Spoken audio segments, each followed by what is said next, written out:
Uttarakhand BJP मुख्यालय के परिसर में तिरंगे के अपमान को लेकर सियासी घमासान छिड़ गया है। भारतीय जनता पार्टी के निशाने पर राज्यसभा की सांसद कल्पना सैनी समेत बीजेपी के कई नेता हैं। कांग्रेस आरोप ये लगा रही है कि तिरंगे का अपमान भारतीय जनता पार्टी के नेताओं ने किया और अब इस मामले में कांग्रेस एक्शन की बात भी कर रही है, एक्शन की मांग भी कर रही है और माफी मांगने को भी कांग्रेस के नेता कह रहे हैं।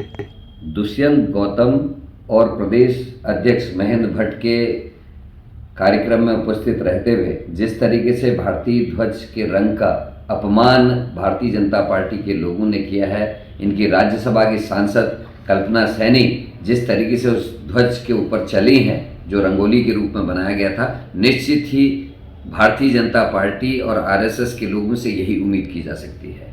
जिस तरीके से नागपुर के अपने कार्यालय में 65 साल तक इन्होंने भारत का झंडा नहीं लगाया और जिन 3 नौजवानों ने इस झंडे को इनके कार्यालय में लगाने का काम किया, उनके ऊपर इन्होंने मुकदमे दर्ज कराए जो कोर्ट से बरी होकर बाहर आए, इस पार्टी से यही उम्मीद की जा सकती है। एक पिक्चर में नायिका के कपड़े पहनने पर, वस्त्र पहनने पर जिस तरीके से भारतीय जनता पार्टी की पूरी टीम ने सर पे उठा रखा था पूरे भारत को और जगह जगह अनर्गल प्रलाप कर रहे थे, सोशल मीडिया में अनाप शनाप टिप्पणियां लिख रहे थे, आज इस पूरे प्रकरण में पूरी की पूरी भारतीय जनता पार्टी उसी तरीके से मौन है जैसे अंकिता मर्डर केस में वीआईपी का नाम हम पूछ रहे थे और भारतीय जनता पार्टी की महिला विंग मुंह में शक्कर डाल के, मुंह में जाम लगाकर अपना मुंह बंद करके बैठी रही।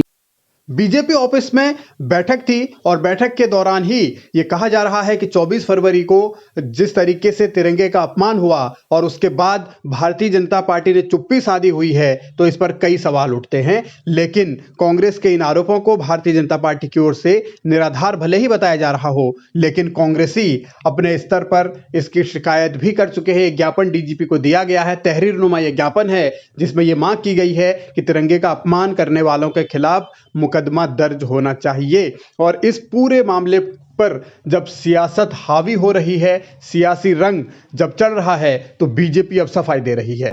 हम अपने जो पूरे भारत के वासी हैं, अपने प्राणों को न्यौछावर करने वाले उस ध्वज का हम सम्मान करते हैं। लेकिन जिस प्रकार की जो बयानबाजी कांग्रेस उतर आई है, ये बिल्कुल ही मिथ्या है, बिल्कुल झूठ है, क्योंकि यह एक रंगोली बनाई हुई थी और उस रंगोली को ही वो इस तरीके से आरोपित कर रहे हैं। देखिए, क्योंकि कई बार होता है कि कई युवा हों, चाहे महिलाएं हैं, बिल्कुल निश्चित रूप से रंगोलियाँ जो टैटू के रूप में भी ट्राई कलर जो होता है वो अपने चेहरे पर भी बनाते हैं और नीचे जो रंगोली बनाते हैं उसमें एक ट्राई कलर के रूप में रंगोली भी बनाई जाती है। तो ये एक रंगोली ही थी और अगर कहीं ऐसी कोई अगर बात होती है तो निश्चित रूप से उसको संज्ञान में लिया जाएगा और इसमें गंभीरता के साथ विचार भी किया जाएगा।